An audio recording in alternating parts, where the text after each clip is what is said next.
This coming Shabbat, we read the portion of Vayetze. Vayetze tells us the story of spanning 20 years, more than 20 years. Yaakov leaves his home to go to Haran, leaves behind his brother Esav, who is an enemy of his, and he comes empty-handed to his family in Haran. As we all know there, he marries his wives, he has many children, he's a shepherd, he shepherds the flocks of Laban, and everything is fine. And then things turn badly. After many, many years, things turn badly. His brother-in-laws, the sons of Laban, become jealous of him. They see how successful it is. And they say as follows, Lakach Yaakov et kol asher avinu. Yaakov has taken everything that belongs to our father. And then they say, Umeasher la'avinu asa et kol hakavod hazeh. All his kavod, all his possessions, he's made it's from our fathers. Me'asher avinu, from our fathers. That's what they say. And Yaakov, we read, sees that Laban obviously believes what they say. Vayar Yaakov et pnei Laban, he sees the face of Laban, how he looks of him, how he's changed his countenance and his attitude towards him. And he realizes that Eineno imo kitmo shilshom, he's not with him as he was in previous days. These few words that we have quoted from the sons of Laban are quite difficult to understand, because on the one hand they say that Yaakov has taken everything that from our father, and then they continue saying what he has is part of what our father, me'asher avinu. What does it mean? Well, some say that in fact they weren't saying that he'd taken everything, all the possessions of our father, but they were complaining that Yaakov had learned the trade, the trickery of Laban.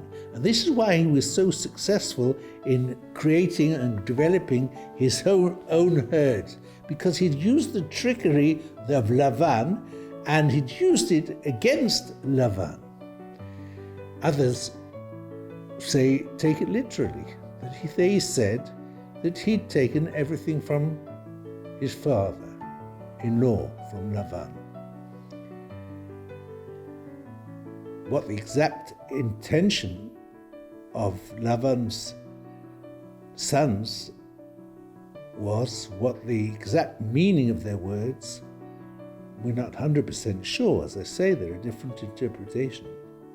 But the one thing we can be sure of, that Laban took their words literally. Laban heard them say that Yaakov had taken everything of his, and he believed them. Laban didn't question the meaning or the deeper meaning of what they said. He hears, sitting at his home when the shepherds are out, he hears from his sons that Yaakov has taken everything of his. And then when Yaakov faces him, he's got a sour face. He's got a distrusting face. He doesn't like Yaakov anymore. And Yaakov says that he's not with him as in previous days. When Yaakov realizes he has to leave, there's no place for him to stay any longer with Laban. It might even be dangerous. We here read of the first example of fake news in the Torah. It wasn't true what they said. Under any interpretation, it was not true what the Laban's sons said. But what they said was accepted as truth, as the whole truth, and nothing but the truth by Laban. Because people, and Laban was one of these, like to believe what they would like to hear. They believe what they think is correct. They don't examine what they hear. Perhaps they don't have the ability to examine, but they believe what they are told. And many of us are like that. What kind of newspaper do we read? We read a newspaper that tells us stories or reports in a way that we would like things to be reported. And that brings about this idea of fake news, that people believe things because they would like them to be the belief. They like the situation to be as they hear it. We have to be very, very careful, particularly in these days, where the world is a global village and there's so much intercontact, and there's the internet, and there's the Instagram, and there's all sorts of availability of news at all times, constant times, to know that we have to examine everything we hear, sieve it through, see if it honestly is the truth. Sometimes we don't have the ability to do so, but we must never take anything anybody tells us at face value. We have to examine everything.